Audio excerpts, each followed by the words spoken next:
And we are live. All right. Good evening, YouTube. Once again, here AAA, and I'm here with the Duff. Duff, say hello. Hey everyone, how you doing this week? So it has been a little while since we did the last podcast because work has been crazy and I have had some internet issues. But we are back, and I'm kind of glad we took a break because everything online has been moving at a rather fast pace, and so I'm glad we can kind of summarize some things and just say that it has been crazy out in the political realm with people tweeting and reactions and threats and catcalling and a lot of things. So with that being said, we're just gonna kick it off and throw a few ideas around. So if you are on Twitter or have been watching the news and those kind of things, and just if you have been under a rock, let's go through and start with a crazy story with the quote unquote future of the Democratic Party. Apparently, and this is I guess now it's an old story because news just moves so fast. But the our Ben Shapiro had been trying to invite Miss Cortez to a debate, and she said that he was catcalling. And of course, this is also from the girl who was very angry at Ali Stuckey for making a satirical interview with her, basically making fun of how she doesn't know things.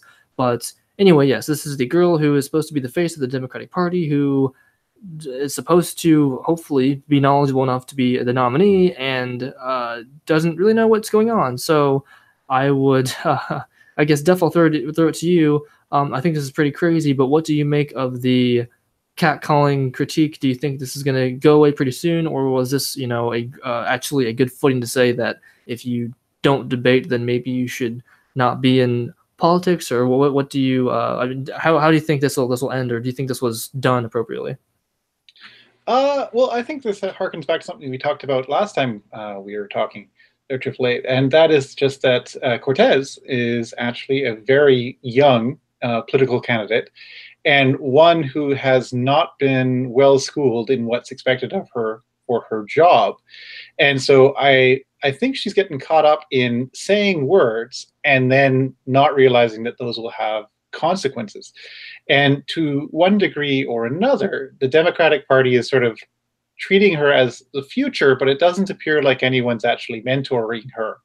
And if they are, they're mentoring her to the political sort of waters that existed before online media, because she definitely hasn't been trying to jump into the YouTube sphere or into even the talk show circuit when it comes to long form stuff. And even on short form things, anytime someone asks her a direct question, she either gives an answer which is very questionable or just doesn't know what to say. So I think what we have here is an example of a very young politician. And that's both sad and maybe good, because at least now we get an honest reaction to what they're doing as opposed to a well-practiced one. But I don't know what can be made of it in sort of the larger American political sphere. But what are your thoughts there, Triple A? Well, I think that if you're going to go into a political position and if someone asks you to debate and back up your ideas and thoughts, then you should definitely be able to support your ideas and have a debate. And especially if someone's going to say, hey, here's some money for a charity, I'm not going to, I want an even playing field and that kind of thing. I mean, I don't see anything wrong with having that happen. And it's just very, I guess, a good representation of, that or whoever is on that side saying, hey, any attack, not even attack, any notion of something that I'm not really for, hey, I'm going to say, oh, you're just this awful person kind of deal. So it just does harken back to the mentality towards people on in her party on the left or whatever you want to call them and say, oh, hey, you don't agree with this, so I'm going to say this was, not necessarily hate speech, but, call to action, those kind of things. Oh, you're just awful, terrible person for wanting me to defend my ideas and stuff. So it's a little scary there that, she, I mean, on the one hand, yes, I'm glad she was able to get elected because it proves that, it's not this, oh, rich whomever can get in there and it's all about the money and stuff. So we've proven now that if you are elected democratically and whatever, you can get to that office. However, it's also proven that it's, what are the standards to get in that kind of position. So, I mean, you should kind of know what you're talking about. Actually, more recently, I think there was even I forget what, I want to say it was Vermont, but there was a Vermont, I want to say governor or something. I don't remember the position, but this trans I think man or trans woman, I want to say, yeah, and they were on an interview, I believe it was CNN, and he or she or whomever could not describe what socialism was on air, and that was a little terrifying. So the notion that we're getting um, electing or finding all of these people who don't really know what they're talking about popular, it's very scary. And I guess it's not the scariness isn't necessarily that they are so or I guess ill-informed. It's that either we're changing how we view the political seats and positions there, or we're really not caring about what they do, or a combination of both. But I don't know, Duff, do you think that with how things are going in politics right now, is are we kind of seeing the beginning or ending of the how politics should or could be, or is this maybe a good thing to say, hey, this is getting really bad, maybe we should change things? Well, I would see this as being an example of sort of cyclical ways of approaching things, finding itself anew after having disappeared for many years. So um, throughout the Cold War, of course, in the United States and also here in Canada, you had the rise of socialist ideas and then the push back against them because of sort of the horrors which were coming out of the Soviet Union and other places which had gone to full communism. And those ideas, they just don't tend to go away. They just go onto the back burner. And so what's happening now is in an era where most people, not all people, but most people, are better off at basically every income bracket, even if you're actually very poor or in poverty, than ever before. Socialist arguments or socialist ways of thinking start to become more appealing because they require very little of you. And if you don't have much to go on, or if you don't necessarily have a lot of skill, or if you're just a very, let's say, group-orientated kind of person, the promises that socialism tends to make makes you feel very good about yourself. So what we're seeing here is a change in sort of the political atmosphere, and this has led to more interest in socialism in areas where Democrats had previously been pulling away from outright socialist policies and also rhetoric, but now it's becoming more popular. But so far, we actually haven't seen it articulated very well, partially because they're not doing their propaganda right. Eventually, someone's going to pull out some sort of playbook from communist Russia, and we'll get much more fiery socialists, and that'll be fun to watch. But right now, it's more like bumbling socialists. But the problem is that they're speaking to people who are very much engaged in the idea of zero down. Someone else is going to pay for it. We're going to take care of everybody without any sort of financial backing to that. I know Bernie Sanders recently said, America cannot afford to not institute socialism. And it's like, well, what does that actually mean? Because, your platform is going to cost people money. And what if we don't have enough money to do that? So there's a lot of things going on, but I don't think it's sort of the harbinger of doom, but rather it's more of the same. It's just you need to look a little further back to figure out when it was more active. But yeah. That's fair. Well, and I guess I'll ask you, this is a interesting point, because I was listening to the Ben Shapiro show, and he made a point about certain how crazy things are, and how simple it would be for things to get better. And I don't know, I'm just curious now. Ben made the comment that if Mr. Trump turned off his Twitter feed for a week and stayed in the States but turned off his Twitter for a week, his approval ratings would go up because he wouldn't be saying crazy things. Do you think that there's merit to that, or do you think that people just are going to live with whatever Trump says and it doesn't really matter? He could say good things or bad things, and it's Trump is Trump. Or I mean, do you think that what his announcements are that make or breaking what's going on right now? I think Ben's right. I think where it comes down to, though, is that with Trump being such an avid tweeter, it kind of takes all the air out of the room for any other Republican personalities. So when we're worrying, or when Republicans are worrying about losing seats in typically held Republican ridings, a lot of it has to do with the fact that most of those politicians can't really speak out on anything unless they're speaking out in favor of Donald Trump.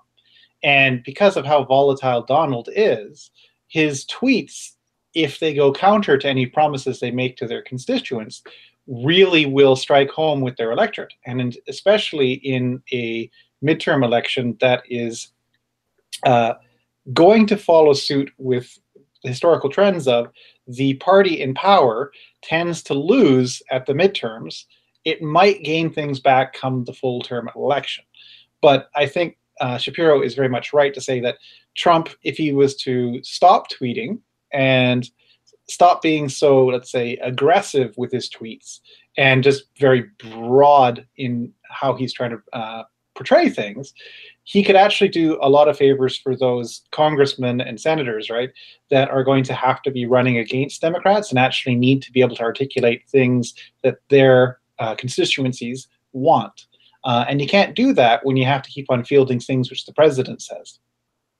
Yeah, I think that's fair. I agree. I think that if he were to stop using it, or only say things that were positive, I mean, then he could possibly have a majority of people liking him right now, which is sad because, as has been previously said, there are good things happening, and we're not focusing on any of the good things. You know, with what has been going on with jobs and employment and the economy and relations with other like, things are going good, and we're just focusing on, oh, he called such and such person a dog, which he calls everyone a dog, and other just stupid things that has been said. And of course, the media just goes crazy over little thing he says. And with that being said, I had heard that there are a lot of mainstream news networks are losing a lot of people and whatever else, which I think is funny. Yet I'm surprised they're still in business right now. So I guess I don't know. I mean, do you think that potentially? And again, I don't know what you've heard about mainstream media, but I have been hearing a lot of people have stopped watching, or there is a lot of fakeness going on, so people are just getting really tired of hearing one thing from the media and nothing come of it, or, oh, hey, it's the end of the world, and nothing really happens overall. But do you think we're going to be able to see the third wave outlets are going to be the dominant thing, and we're going to get rid of the CNNs and MSNBCs of the world? Or do you think that they're, no matter how bad things get, they'll always kind of doing their thing, no matter if anyone's going to be listening, they'll still be shouting? I always think there will be a need for news and news outlets. But I think what's happening more so right now is that the news is losing at its own game in terms of punditry and in terms of having to be relevant every day, when in reality, information is moving so quickly that even 24 news hour channels can't really spend any time on anything for more than, let's say, an hour or two.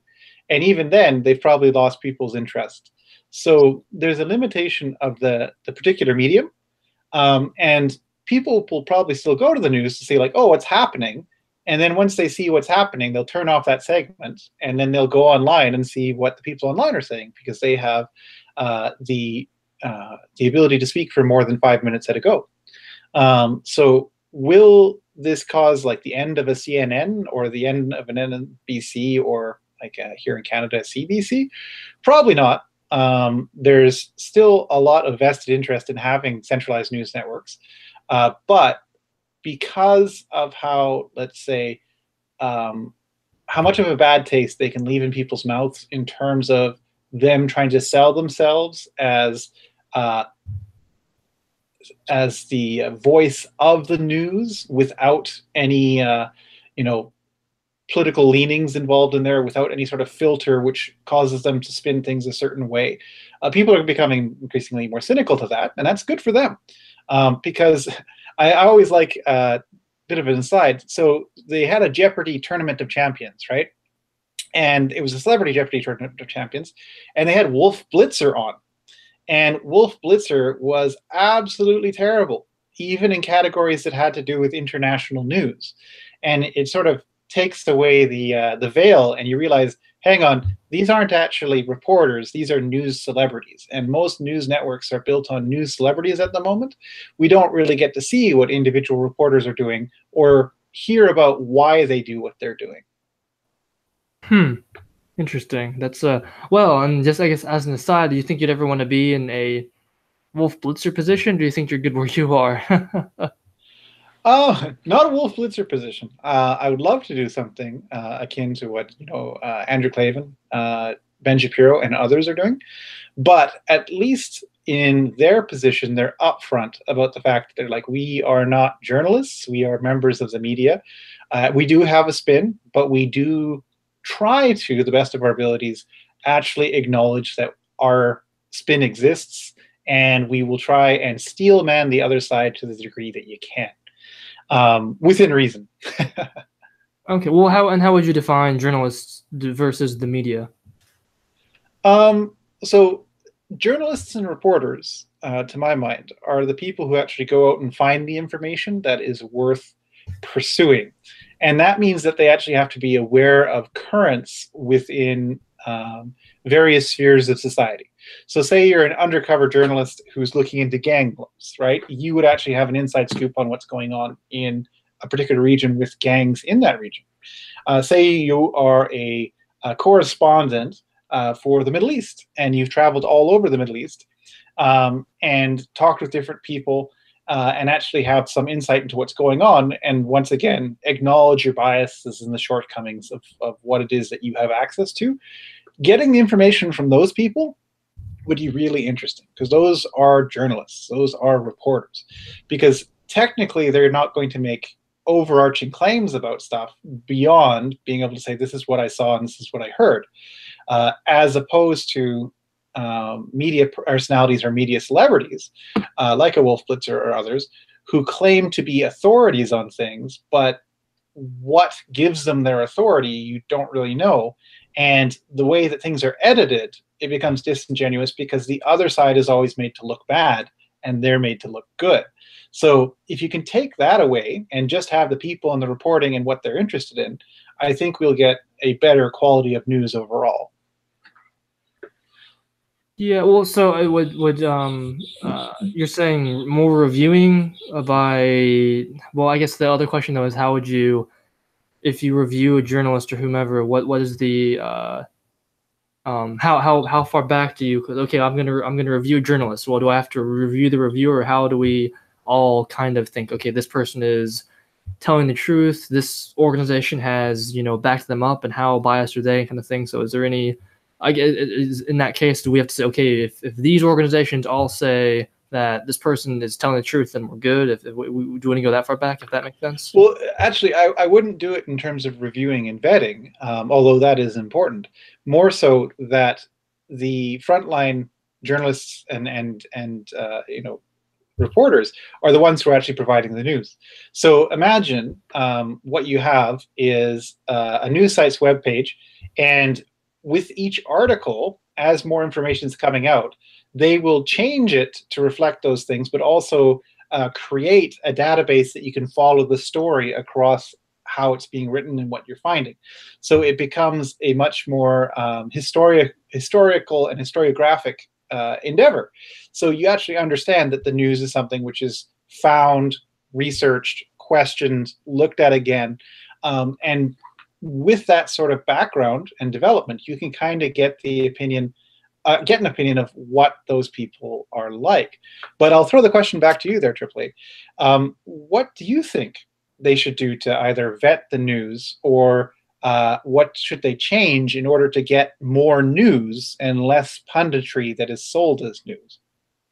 Well, I'm gonna go and say that I liked how Ben talked about getting news. Because the one thing I like about Ben is the fact that he does kind of say, "Here's my opinion," but he's also very good at saying, "Here's what another organization reported on. Here's what several organizations reported on. Here's a very varied resources and sources of their news." And he says, as he points out, give various news articles, news sources, whatever, and whatever they all land on is probably true. So kind of, don't be in the echo chamber. Go out and see what everyone is saying, and where everyone agrees, that's probably right. And and then of course he puts his own little opinion there. But again, he does a very good job at separating out, which is why I think he is the most objective, or as objective as he can be when doing reporting. But I mean, I think a better, so that's kind of one filter, maybe. I'm not sure if that's the best word for it. Sometimes it's good to, I mean, I guess the best form of, here's the all the truth and context and everything is, because obviously writing it down can be hard to do because, it depends on, okay, I use this word, or I use this phrase, or I had this context in mind, and someone can read it the wrong way. But I mean, maybe a possibility in the future is if there is a news story, then get the get something on tape, because it's really kind of hard to um, dispute. Okay, hey, I saw you. I don't know, you hit a guy. Okay, I can write that down. It could be a lie. Well, maybe it's a lie, but people believe that. Well, if there is a video, and of course, you can make fakes and stuff, but that might be a one other way to say, okay, this is pretty legitimate, where we have a video or something, or whatever else. Okay, I found, this person was hurt by this person, or they said, oh, well, this is a racist comment and this person's just terrible. Well, okay, do you have proof of that? And so getting that reaction and context, kind of like Crowder does on video, is maybe a good way to start the news reporting. But I think a better way might be to say, and this would be also hard to do, but like I think where I am in Ohio, I want to say they do, here's the top 5 of 5, or here's the top 3 news articles. So maybe we talk about, okay, well, there are 10 million things in the news today or this week or whatever, but I only want to talk about maybe 3 or 5 of them. So, you go with the most important, which again is subjective, but you say, okay, this news affects many, many, many people. So we're going to try and say that this is the top 2, 3, 5 stories we want to talk about for most of the time. And someone should say, okay, hey, you know what? Someone made a comment about this. Well, does that really affect anybody, or is that just kind of a comment that someone said offhandedly? Okay, we're not really sure. Or hey, we're gonna start a general election. Hey, that might be something that many people in the area are concerned about. Hey, jobs are doing great. Or don't go and eat this food because the economy, blah blah, whatever the case would be. But find the articles that are most relevant to the most amount of people, and that kind of thing. So again, I don't know if those two criteria are good standard, but I might start there. I don't know. What do you think? Those are good starting points there, Duff? Yeah, the problem I see with that, and even with what I proposed, is so in order to actually source or cite your sources, right? You actually need to be pulling on a established database of knowledge. So for breaking news, that becomes kind of tricky, right?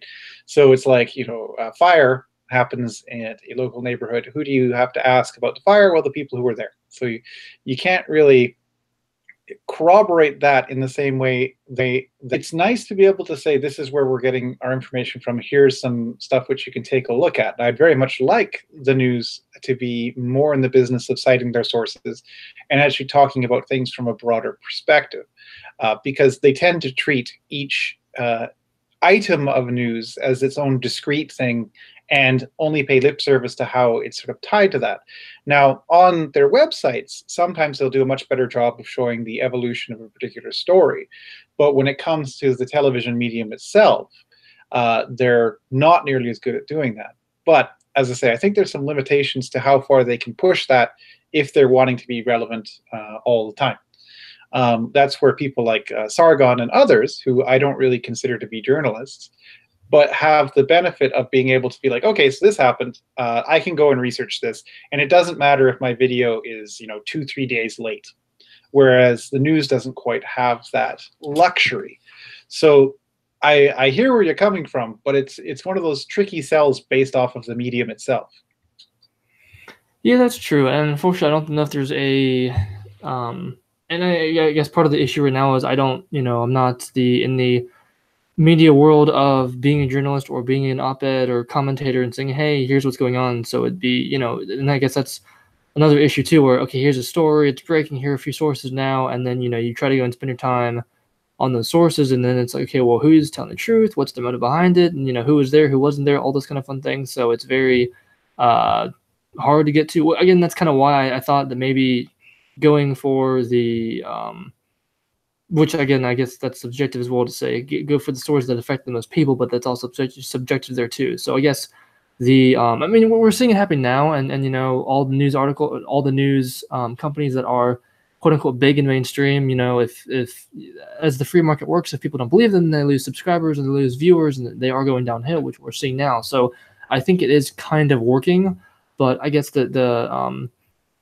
and they're learning about how all these third party outlets are, you know, growing and growing, and those are more believable too. So I guess in a way it's kind of better off, but it would be nice if we all had a better standard, better expectation, and wouldn't be this whole clickbaity, oh well, I'm a news reporter, whatever else, this is how I make my living, I need people to look at me, and if I, you know, views are money for me, so the more views I get, the more money I get, and I need to go and have this instantaneous news article, this big blow up saying clickbait stuff, so I'm gonna make this as controversial as possible, and people will listen to me. As long as I go crazy and crazy, which obviously we keep seeing, you know, it gets better and better. So if we can make the standards more appropriate for those that are reporting, then we can go back to the, or and again, it's not like there's also the stories. Oh well, you know, we were all civil until Trump came along, and you're like, well, no, we that's not true either. It's been pretty uncivil for a long time, and again, we've described in the past where hey, you know, it's going to be interesting to see once all this passes how numb will we all be to, oh hey, well, this they said this thing, and you know, we're just not going to care about anything uh that might even be controversial, but we're just going to be so numb to, oh yeah, well, you know, this there was a crazy catastrophe here, or someone was offended by this, or whatever awful issue comes up, we'll just say, oh well, okay, that sounds like it's the same old. And so, I mean, again, I don't think we're there yet, but I feel like we're getting closer to the that idea or that reality. But no, I mean, you know, it's terrifying to see that happen. And of course, as we've discussed with the election and the rise of all these radical people coming into office, it's I think more, you know, we're one step closer to but again, I guess I don't want to say pure craziness because I thought we couldn't get any crazier now. Which, um, well, again, there's the question for you, Duff. Do you think that with Cortez in the mainstream, do you think that we've maybe finally hit the, you know, our limits, or do you think that it could? I mean, I don't want to say that we have because who knows who could be crazier than she is, but I don't know. Do you think that we've reached the boldness aspect of here's what I want. I don't really care how it gets done, but here's what I want, or do you think that, you know, maybe we're soon we'll say, okay, hey, this is the stopping point? No, I actually think, going back to what I said earlier, so uh, the ideologies that come into play on a political level tend to be somewhat cyclical in nature. So there'll be times when things like socialism are really popular. There'll be times when things that look more like libertarianism look more popular, where traditional conservatism looks more popular, kind of thing, right? But what I think we're seeing right now is that a lot of the Democratic Party, or at least their base, would like them to respond to what they see as extremism on the right by going even further to the left. So we're probably going to see more people who espouse socialist policies, and maybe even socialist policies with more of a communist tweak on them as a rebuttal to that. So the sad thing about it, though, is when you go to those extremes, you tend to lose what the actual argument is about on both sides. So, for instance, say you're into the preservation of forests, and you want to make sure that there are many public parks and that they're well maintained, and that they're not going to be strip logged at any point in time. And you look to the party in power and you say, hang on, they're pulling all these regulations on a whole bunch of stuff. In fact, Trump signed a bill which turned over, or is in the process of turning over, something like 70% of all the land in the Western United States to private-like interests. So actually making it purchasable, whereas previously that land had been held in trust. And you go, oh my God, they're doing something terrible. And the only people who are saying, well, we're going to stop this government entirely are the socialists. Well, you're going to be more in line with what the socialists want. But there's another level to it as well. I've talked about this before with you there, AAA, but in the United States, it's really odd that you only have two political parties, like really, really odd compared to most other nations. And what makes it so odd, it means that a whole bunch of people fall within the same political party who would more traditionally be broken up into different things. So you could have, let's say, the Democrats, the Social Democrats, the Greens kind of thing. And then on the right, you could have the progressive conservatives. You could have the traditional conservatives. You could have the ultra conservatives kind of thing going on either side on the spectrum. And because these individual components of either party don't necessarily get the same political clout within the larger parties, you will go through time periods where elements of those parties become more powerful and less powerful in a way that would be pretty standard in a nation which had more than two parties in its political system. So, for example, the Green Party here in Canada, 2 election cycles back, it actually had a huge upswelling and got some MPs elected in the federal level. But in the last election, they lost. And you go, oh, is it because, there was a whole lot of green sentiment? It's like, well, there was more than there was previously, but then it kind of subsided. So what were they responding to? And I think what we'll see more of is as much or to the degree that Trump decides to run his mouth in a particular way, and to the degree that libertarians are getting more say in the political orientation of the Republican Party, you're going to see more socialists rising up to sort of counteract that. Whether because it's necessary or not, who knows? But that tends to be the way these things work.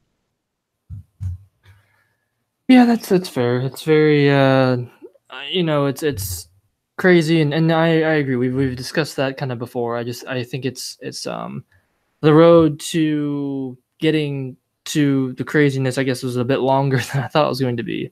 And that's, just sad to see all these, the double standard with, oh, hey, I'm going to say this crazy thing, and you go, oh, that's totally fine. And then, at the same time, on the right, if you hear, oh, well, this crazy thing was said, oh, they'd be crucified. So it's, the double standard is obvious and apparent, and just very unfortunate that we keep seeing how XYZ is getting away with it, and then how if you're on the right, you just take it because if you say anything at all, you're too afraid, and it's very annoying to see, hey, I voted you in, you won't stand up for me, why the hell did you get voted in? Oh, you're afraid of, the media coming after you. Well, again, as we've also described, the media will come after you no matter what, so why not just say the thing that's not popular and have that go, so which is unfortunate there. But and I don't know why this I just thought of this now. But speaking of our those who we have voted in not doing what we voted them in for, there was a story. This might have been a week or two ago now, I think. But there was a story that I looked at which talked about a new app on your phone that would let you be able to vote from your phone. I don't remember if there was any kind of test that you needed to have, but I guess with both that being said, would you what's your opinion on, I guess, having a voting app, if you will, or a more convenient way to actually vote and that kind of thing? No, I would not support that at all. The thing is, open democracies tend to fall into chaos pretty quickly. The idea that you want checks and balances against the immediate responses to things that people might feel and might petition their representative for are good things. What I would say, though, is you could have an app and create it so that you could voice your opinion on certain topics, but the only ones which would be accepted and passed on to, let's say, the survey or the statistical data that gets produced from what people are voting on, come from those who actually sit down and explain what it is that they mean. So you could actually have a politician take a straw poll like immediately. So you could say, okay, should we pursue a policy that reduces taxation across the board, but that shifts the tax burden onto taxes for like purchasing things like gas and whatnot. So your personal income taxes are actually going to drop, but we're going to offset that elsewhere. Would that be acceptable? And people could then vote, or at least give their opinions, and then they could have the data on hand. And if the app would actually provide you with the ability to say what electoral district you're in, and what party you support, that would be really good as well. And in fact, that might put a lot of polling companies out of business. But it might also get around the fact that many polling companies, when they ask you information, phrase the question in a particular way so that you can only answer either in the affirmative or look silly by not doing so. So in terms of direct voting by app clicks, no, I would not be in support of that whatsoever. In terms of using it as a data collection tool, for sure. Interesting. So, and I'm sorry, well, I guess let me say this first. Along with on those lines, I also saw another article next to that story which talked about voting tests, and I have mixed opinion on that. But I'm just curious, what would you think of a? Do you think, I guess, could they be done accurately, and or do you think that they're even worth doing? Could you elaborate what you mean by voting test a bit more, the AAA? So a test that would determine if how knowledgeable someone was on a particular issue, whether they knew, I guess, so maybe well, let's say that I am voting on a school levy potentially or something in those lines. And so on the test, there might be something that talks about, okay, can you name the school district that you're in?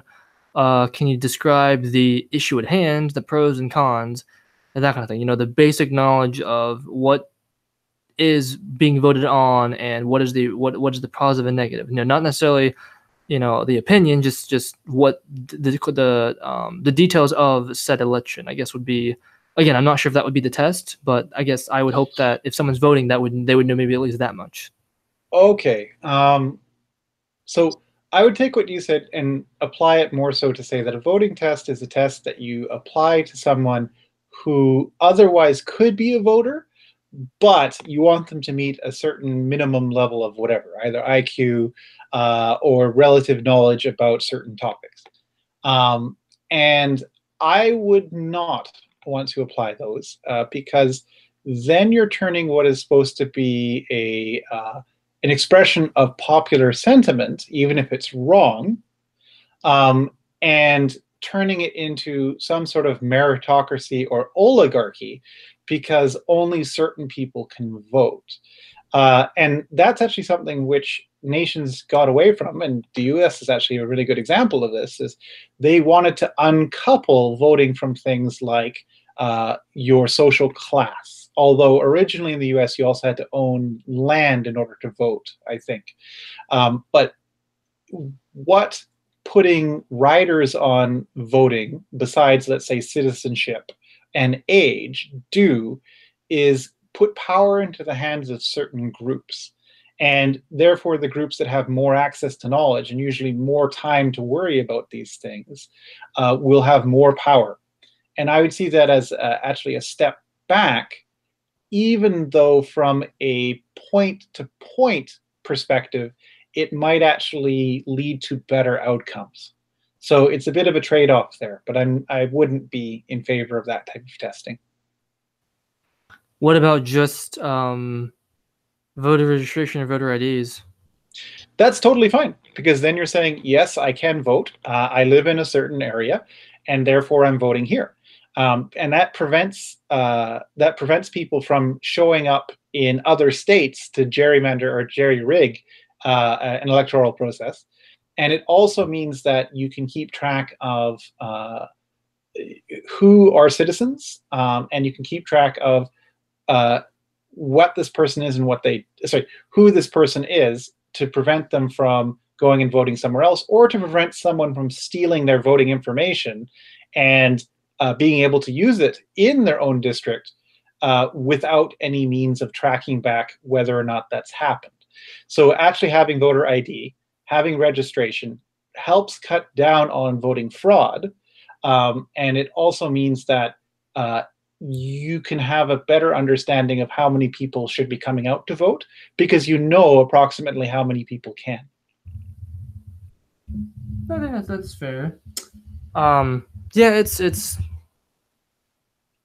one of those. I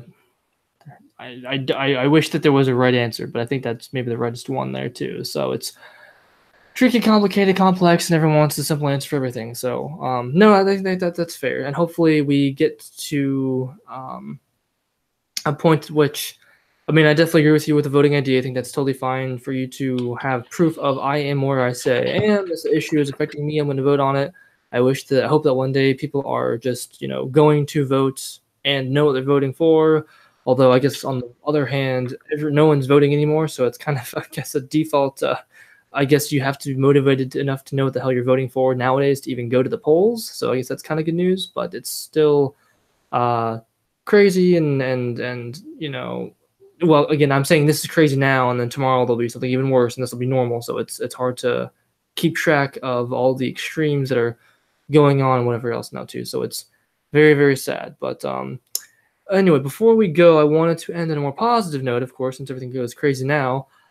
So for you out there, just to let you guys know, as we were discussing before we got on here, Mr. Shapiro is going to be doing some tours and speeches for at schools this year. So go to YAF and look at all the tour dates that will be going around. I'm probably going to go visit him come this November and see him live, which would be pretty cool to do. So that'd be pretty nice. And also, if you want to see possibly a funny video, I remember, and Duff, you'll have to go and describe this in more detail since I think you know more about the video than I do, but you described Lauren Southern and Stefan Molyneux going to, I want to say, New Zealand for an interview. Is that correct? Yeah, so Stefan Molyneux and Lauren Southern have been going abroad and causing problems for all sorts of unusual reasons, none of which have to do with the content of what they're saying, but very much with how they're being portrayed. And there were a couple interviews with them in New Zealand while they were there that were quite eye-opening in terms of just how much the press was trying to lead what it was that they were trying to say. And they were amazing because of how well Lauren and Stefan did in shutting down talk show hosts on their own talk shows, and also at striking at the heart of sort of the leading questions that they were being asked on so many levels. So yeah, definitely look up. I think Stefan actually has it on his YouTube channel, and I think Lauren does as well. But you can also just search it by saying Lauren Southern, Stefan Molyneux, New Zealand interview, and you'll get it there. Quite an interesting interview. I would suggest everyone watch that. It would be definitely a good way to learn, talking points, how to debate, all that kind of fun stuff, and just kind of make sure you don't ever get into a corner and try to say something you'd regret. So that'd be pretty interesting there. So anyway, I just wanted to liven up our talking as we go through here. So definitely go and check them out, and hopefully they get home safe and all the fun stuff, and all those fun things. So anyway, I think that's gonna about wrap it up for tonight, and I'll say hopefully see you guys next week if everything goes well. And otherwise, stay safe out there, everyone, and we will see you soon. So I guess say goodbye there, Duff. Have a great week there, guys. All right, we will see you soon. Thank you, everybody.